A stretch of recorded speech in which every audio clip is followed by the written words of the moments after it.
I'm Doris Wise Montrose. I'm president of Children of Jewish Holocaust Survivors. I would like to take a minute to show my gratitude to those who have been very helpful in the success of tonight's event. First, my deepest gratitude to the Lux Hotel for always graciously providing CJHS with these lovely facilities. There is no question.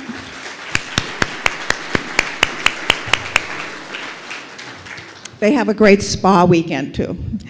First, there is no question that without their generosity, CJHS as an organization would be unable to bring these kinds of events to the community, and we'd still be meeting in my living room. I thank the Horowitz Freedom Center, the Republican Jewish Coalition, and the San Fernando Valley Republican Club for distributing the invitation for this event to their respective lists.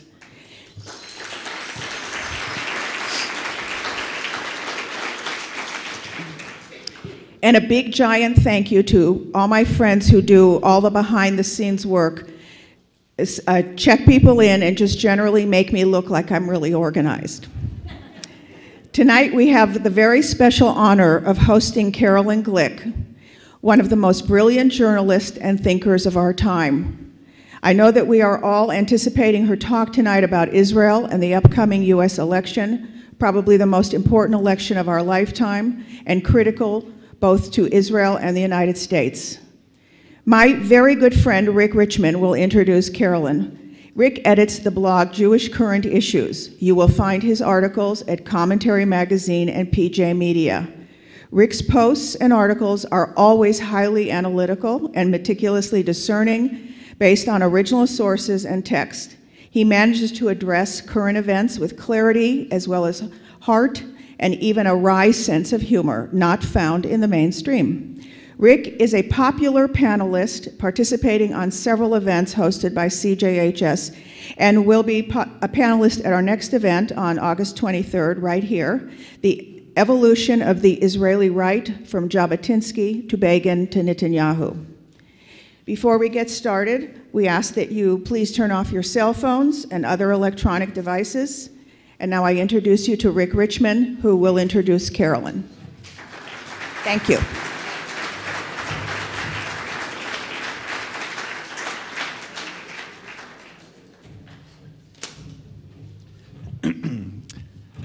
Good evening, everyone. I think we all recognize that we are at an important point in history, and I want to introduce Caroline Glick by making a brief comment about the difference between history on the one hand and living through history on the other. With history, you know how the story turns out. You read it wondering how it all happened, fascinated to learn all the details, but you rarely are personally invested in the outcome. You already know it. On the other hand, when you're living through history, it's exactly the opposite. You're immersed in the details day after day, but you have no idea how it is all going to turn out. It would be nice to have a prophet on hand, someone who could tell you what's going to happen. Except that is not the definition of a prophet, at least not in the Jewish tradition. The prophets of the Hebrew Bible specialize not in prophecy, but in first principles, knowing that if you paid attention to first principles, the future would take care of itself. And conversely, if you didn't, it wouldn't. The Hebrew prophets rarely predicted the future. More often, they excoriated the people about the present, applying first principles. Norman Podhoretz, in his book on the prophets, wrote that those who chose appeasement in the 1930s might not have done so had they remembered the warning against it by Jeremiah, who wrote, "They have healed by saying peace, peace, when there is no peace." Podhoretz took that warning forward, applying it to the new terror war against Israeli civilians, writing that Jeremiah's words blazingly articulated the dangers of pursuing peace when peace is not at hand, and warning against prematurely and unilaterally trying to make peace with an enemy who has not the slightest intention of making peace with you. This evening we are in the presence of two prophets in the deeper sense of that word. The first is the woman who daily reminds us that never again is now, and that phrase was intended not to be simply a slogan, but to have operational significance, Doris Wise-Montrose.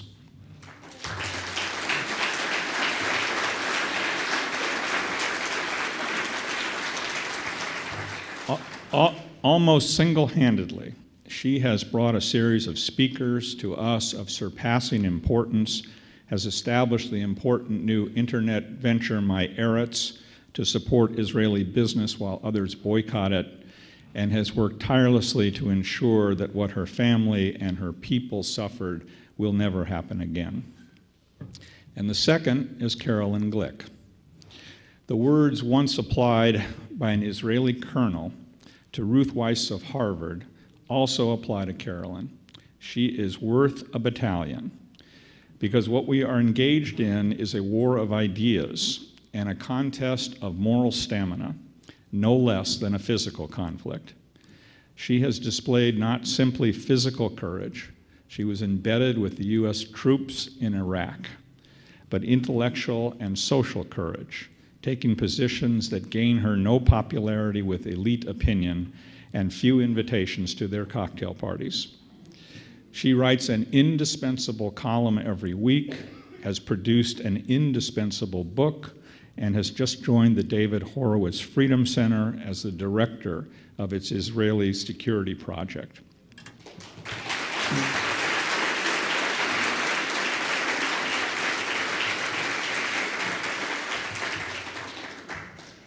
Back in 1994, the great American writer Roger Shattuck listed his basic rules, and one of them was this: everything has been said, but nobody listens. Therefore, it has to be said all over again, only better. It is a great privilege to present to you someone who says what has to be said over and over again, and each time says it better. Caroline Glick.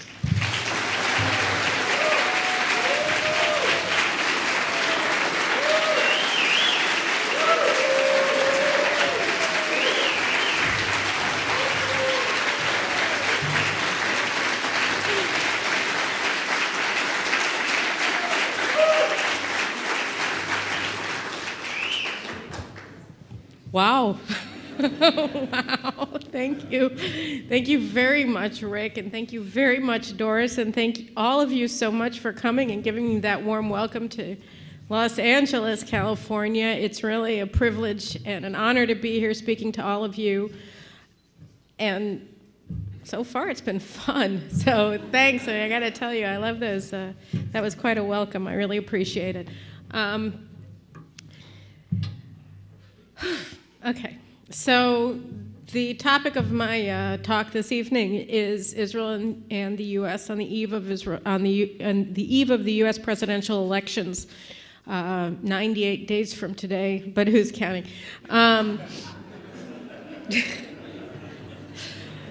So I figure probably the best place to start is with presumptive Republican nominee for President Mitt Romney's visit this past weekend to Israel, and then move back a little bit. So yesterday, Romney was in Jerusalem, and he gave a speech in Jerusalem, and he was incredibly well received in Israel. And it's interesting in a way that he was so well received in Israel, because he didn't seem to say that much in his speech. I mean, we are used to American presidential candidates coming in and saying, I'm going to move the U.S. Embassy to Jerusalem myself, you know, January 21st, I'm there, and I'm going to start building it brick by brick, and whatever. They constantly are making these pronouncements, and Romney didn't do that.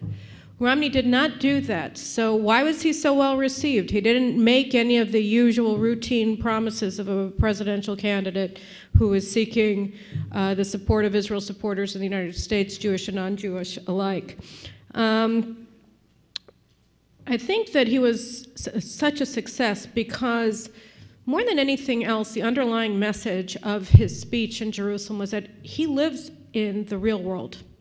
He lives in the world that is occupied by facts, by interests, by values, by developments, by people, and not in a fantasy land where pretend people and pretend interests and pretend values exist. And that was a breath of fresh air, because in the real world that we occupy, the Muslim world is extremely dangerous, and it's inhospitable to the United States and to Israel, to the values and national security interests of the United States, to values, national security interests, including the existence of Israel. In the real world, Israel is the United States' indispensable ally in the Middle East, and the stronger Israel is, the better defended U.S. national security interests are in the region. In the real world, the Arab Spring is actually not at all spring-like, but rather it's a very cold winter, and it's not an Arab Spring, it's an Islamic winter, where the worst forces in the Muslim world are being empowered at the expense of the forces that may not be positive, but at least are not as dangerous as the ones that are now being empowered in country after country throughout the Levant and North Africa. And that is the world that we know, that we've always known. That's the world that we've always occupied. And that's the world that we're living through today, and it's becoming more and more dangerous. And that's the world that Romney spoke of yesterday when he was in Jerusalem. And I think it's because he spoke of that world that, again, it was considered a deeply, deeply positive speech from an Israeli perspective, and I dare say from an American perspective. But now, why would that be such a breath of fresh air? What is the world that is being occupied by the Obama administration today? Why is it that the statements that Romney made in Jerusalem yesterday were such a sharp contrast to the ones that are being made by the present administration? So, unfortunately, what we've seen over the past 3.5 years since Obama took office is a U.S. policy in the Middle East. And I say the Middle East because that's the subject of our talk today, but really you could look at Latin America, say the same thing, Asia, say the same thing. But specifically in the Middle East, you have a foreign policy vis-a-vis the Islamic world that is based upon a fantasy, that is based upon a set of presumptions that don't exist in fact. One of them is that America's worst enemies can be appeased. Another one is that the Muslim Brotherhood, as the Director of National Intelligence said to the House Select Committee on Intelligence, is moderate, it opposes violence, and it's largely secular. It's funny, but it's not funny. It's devastating because this is a statement that was made by James Clapper, the head of U.S. intelligence, the Director of National Intelligence. And he didn't have his tongue in his cheek, he was serious. It's amazing. And in this fantasy world, it is Israel's strength that provokes its neighbors. And the way to moderate the Muslim world, to appease the Muslim world, is to put daylight between the United States and Israel, is to make it clear to America's worst enemies that America does not have Israel's back. And you do this by a series of actions as pertains to the Palestinians. You take their side against Israel at all times. You deny that Jerusalem is the capital of Israel. You attack Israel repeatedly for allowing Jews to assert, to keep their property rights and title to property that they own in Jerusalem, in Judea and Samaria, and to build on the land that they own and that they have deeds to, simply because they're Jewish. And you attack Israel's government for not discriminating against Jews as Jews and allowing Jews to build on land that they own and to construct houses on land that they have license to build on. You have the United States of America under the Obama administration attacking Israel in the media through a series of leaks dedicated to undermining Israel's possession in the world and in and in the United States public opinion, exposing what are supposed to be Israeli strike plans against Iran's nuclear weapons installations. You have the United States using the media to deter Israel from attacking and destroying Syria's chemical weapons arsenals that are now deeply, deeply threatening to Israel and to the region, with the Syrian government itself coming out and saying we have chemical and biological weapons and we will use them against external enemies. That is, the Syrians are directly threatening Israel with chemical and biological weapons, and the response of the Obama administration is to say, we're going to get together a coalition, and we're going to have tougher sanctions on Assad, who is threatening Israel with chemical and biological weapons, and that Israel shouldn't act unilaterally. We have the Obama administration going after not only Israel, but U.S. allies throughout the world, around the Arab world, turning against Hosni Mubarak, who was the president of Egypt for 30 years, who maintained Egypt's peace, not perfectly, not even well for that matter, but didn't go to war against Israel, kept the Sinai border with Israel a border of peace for 30 years. For 30 years. And he was the anchor of the entire U.S. alliance system with the Sunni Arab world. And the Obama administration booted him out of power, knowing full well that when he left, the Muslim Brotherhood would come in. Why? Because it was the strongest force in Egypt after the Mubarak regime. So that once that regime was gone, there was absolutely nothing blocking the Muslim Brotherhood from taking power through democratic elections, because they are that popular. They are populists. And they hold the devotion of the majority of the Egyptian people. So he turned on America's most important ally in the Arab world, Hosni Mubarak, said, you have to leave now, not in September, not in an orderly fashion, but helter-skelter, now, get out. It was a shocking thing.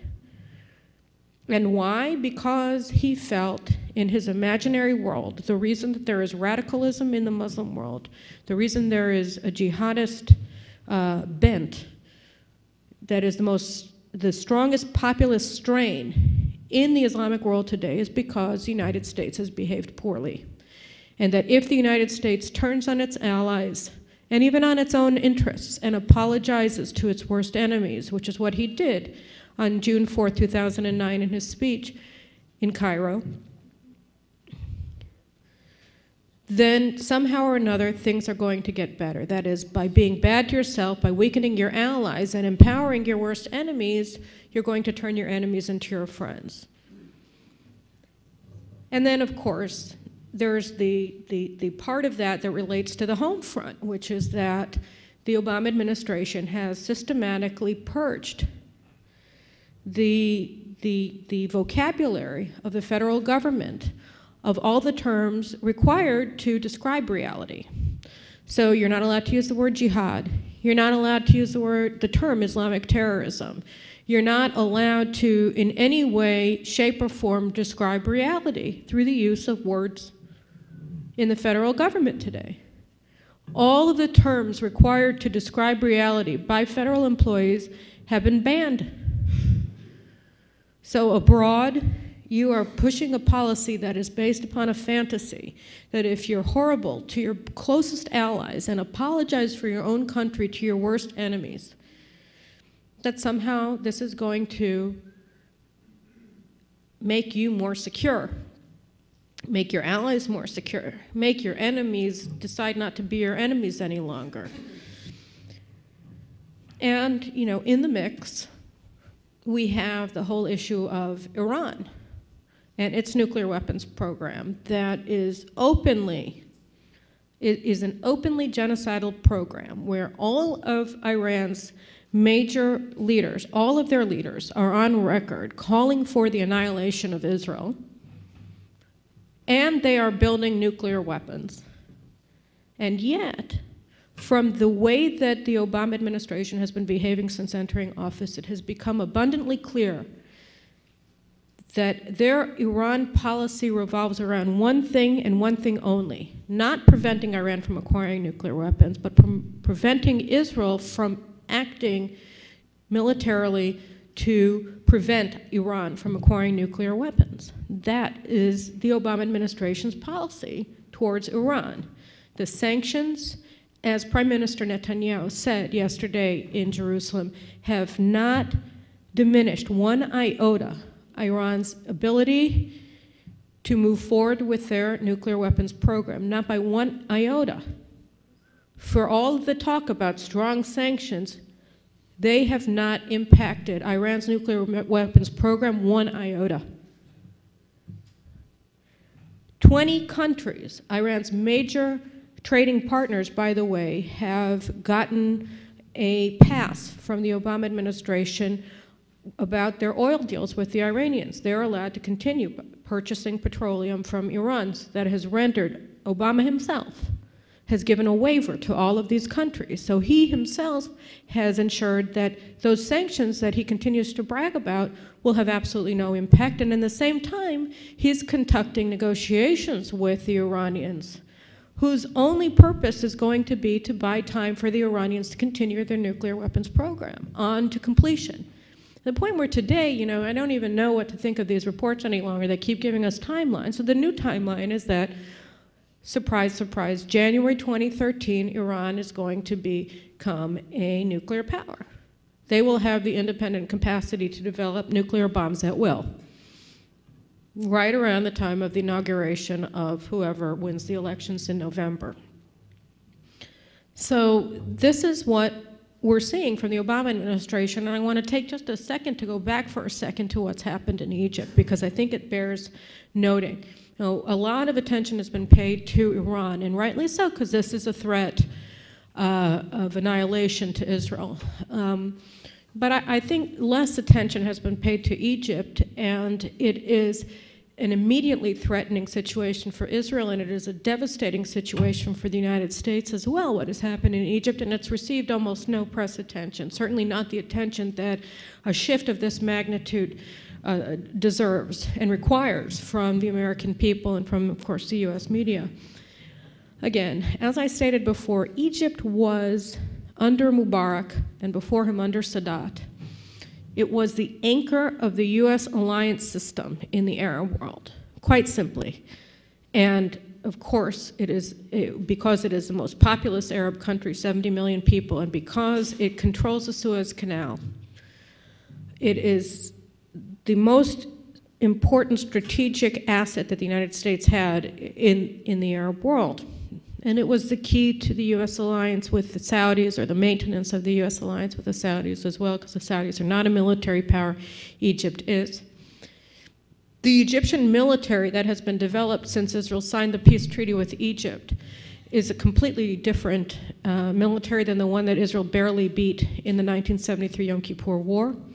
That was an Egyptian military that was run on inferior Soviet military platforms, MiG jets,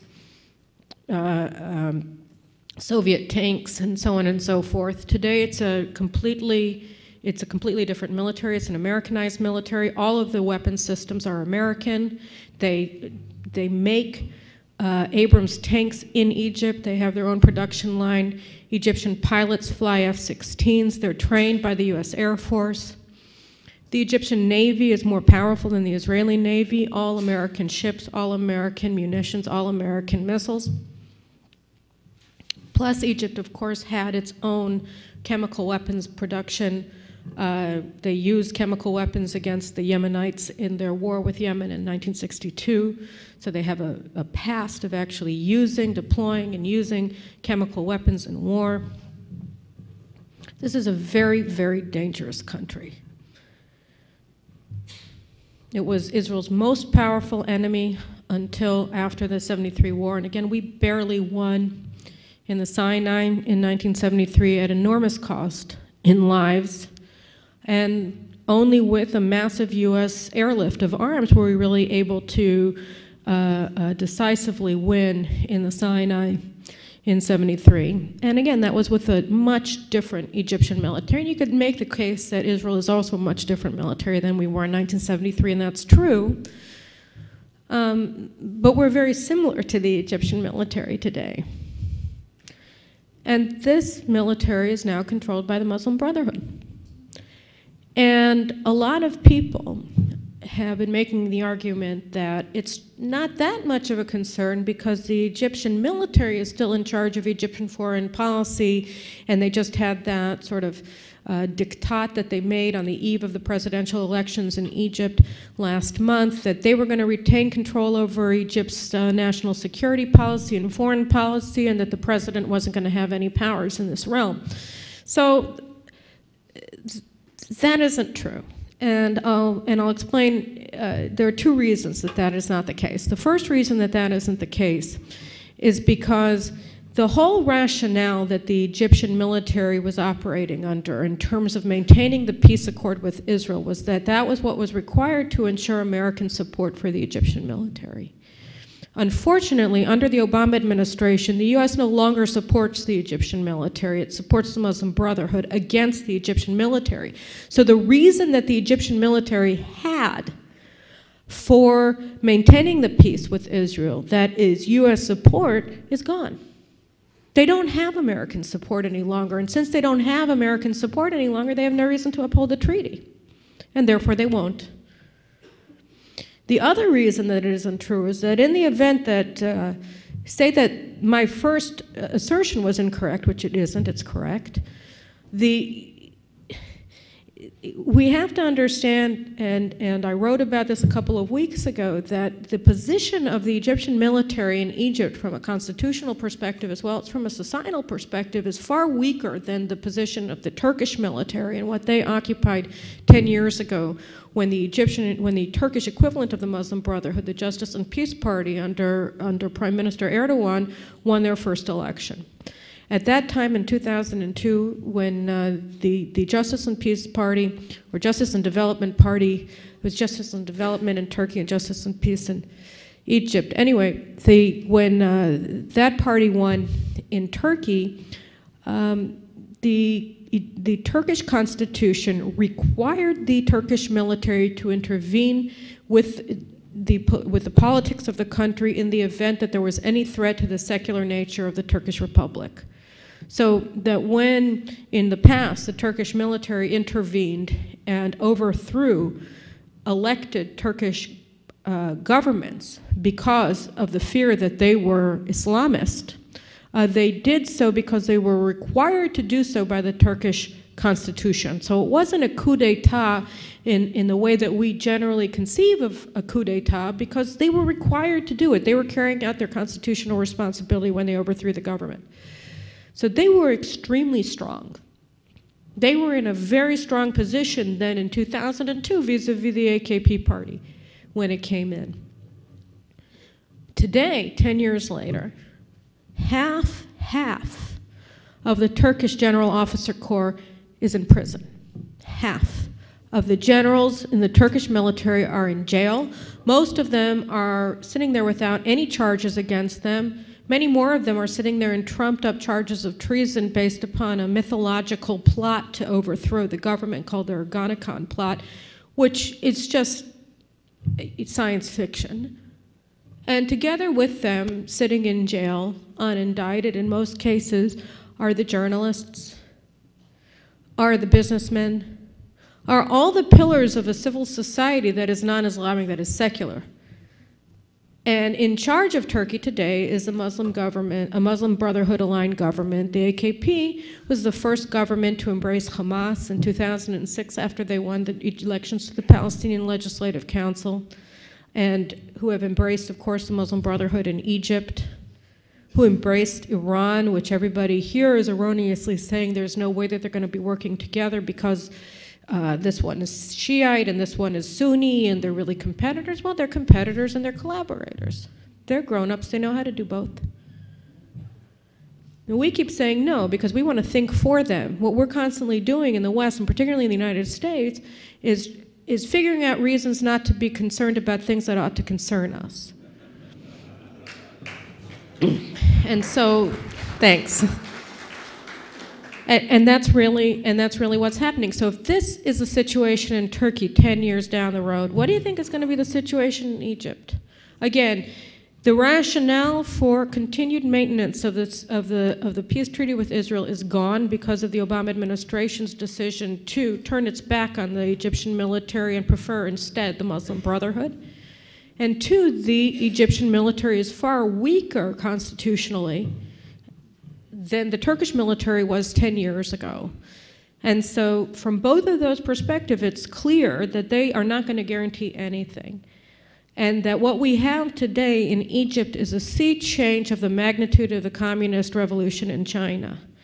And the strange thing is that after Mao Zedong won the revolution and turned China red, the United States was obsessed with the question of who lost China. Who lost China? Today, there's no question that the US government lost Egypt. And yet nobody thinks that there's a problem with this. And nobody's asking that question. And nobody realizes that it's been lost.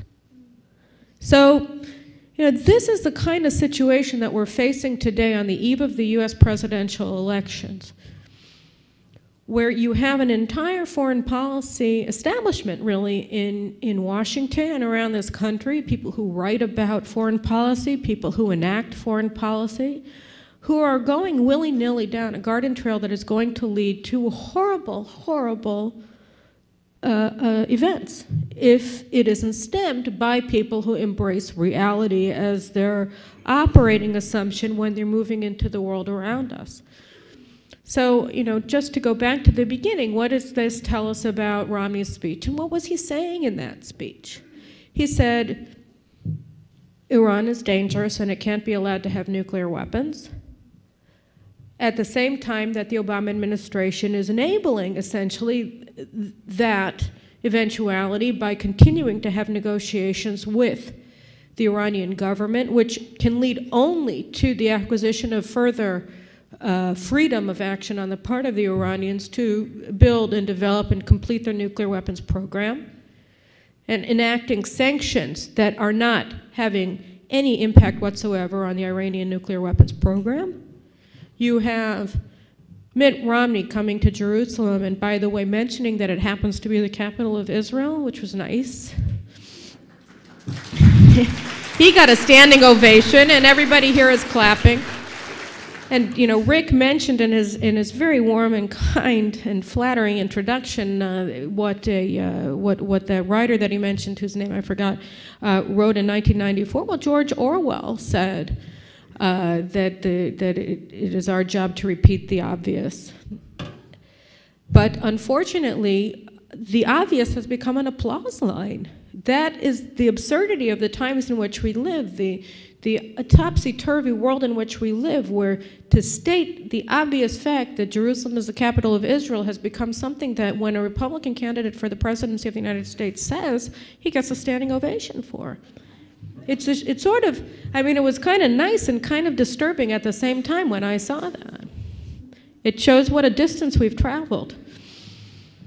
And he said that, and he said about Egypt, he said that Egypt is required to maintain the peace treaty with Israel, and if it doesn't, it must face a whole host of difficulties along the way, and that he claimed that the international community has enormous leverage over Egypt. I'd like to see some of that being exerted. So far I haven't, and I'm questioning the existence of such leverage. And again, one of the reasons that I'm questioning the leverage that the international community may exert against Egypt is because I see the European Union isn't even capable of recognizing the fact that Hezbollah is a terrorist organization the week after Hezbollah carries out a massacre of Israeli citizens on European soil. So, we're living in a very, very disturbing world. And unfortunately, that world is being led down a garden path by an American government that is insisting on denying reality, on preventing people from seeing reality by blocking all of the terms that you need to use in order to describe reality from the lexicon of the federal government.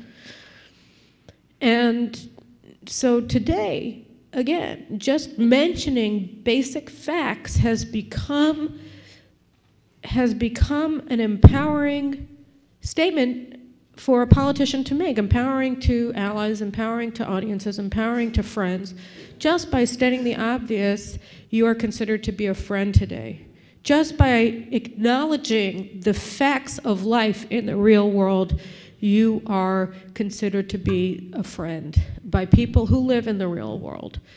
So, I think I could end there, but I do want to make just a couple of closing remarks about the Palestinians, because I think that just to round out this sort of overview of where Israel is with the United States and in general on the eve of the U.S. presidential elections, I would be remiss if I didn't mention what's going on with the Palestinians. And I think it's also important because, another aspect of this attempt to run away, to escape reality is this insistence that Israel has become a synonym of the peace process. That is, it has no existence independent of negotiations with the PLO towards the establishment of a Palestinian state. That when you say that you support a two-state solution, meaning Israel plus a Palestinian state, that is, since Israel already exists, what the two-state solution actually is, that you support the establishment of a Palestinian state. And if you don't say that, then people like the folks over in J Street are attacking you and saying you're not pro-Israel. So the only way in this topsy-turvy world where you can be called pro-Israel or call yourself pro-Israel is if you support the establishment of a Palestinian state in Israel's heartland. That requires a priori the forced expulsion of 350,000 Jews from their homes in Judea and Samaria and up to 250,000 Jews from their homes in Jerusalem. How this has become a precondition for being considered pro-Israel is, again, beyond me. This is just a shocker. And yet you see J Street running ads against members of Congress like Joe Walsh from Illinois, Alan West from Florida, because they don't support the establishment of a Palestinian state. And so J Street is saying that they're anti-Israel. So, I think what we've seen in Israel over the past 20 years since the Oslo process has started is a wrenching exit from this world of fantasy. We were there. We were there first, in fact. Israel was in this fantasy land even before the United States. We started down this road in 1993 when we embraced Yasser Arafat and pretended black was white and white was black, and we cried peace, peace, and there was no peace on the White House lawn 20 years ago when he was embraced as a peace partner, and from then on. And we've had a process that has been very violent and very painful of shattered illusions. First, when the Palestinians rejected peace and statehood at Camp David in 2000, in July of 2000, and embarked on a terrorist war against Israel, the likes of which we hadn't seen since before the establishment of the State of Israel. And then again, after we forcibly expelled 10,000 Jews from their homes in the Gaza Strip and in northern Samaria in 2005, and were repaid by the Palestinians with a missile war that has reached the outskirts of Tel Aviv now. So these two events, these watershed events, have forcibly removed the Israeli people from fantasy land and have placed us back into reality. And we understand today, the majority of Israelis understand that this whole concept of a two-state solution is just not a solution, and it's a recipe for war. It will bring us nothing but war. And that we have to move on and think about other options. And it would be wonderful if, in fact, it would be cosmically, massively terrific if the United States doesn't have to go through that same process. Because if it does, it won't be 2,000 people who are killed, as has happened in Israel since 2000. It will be at a completely different dimension. And it would be terrific if instead of going through that kind of a painful process, that America can emerge on the other side simply by voting. So, thank you very much.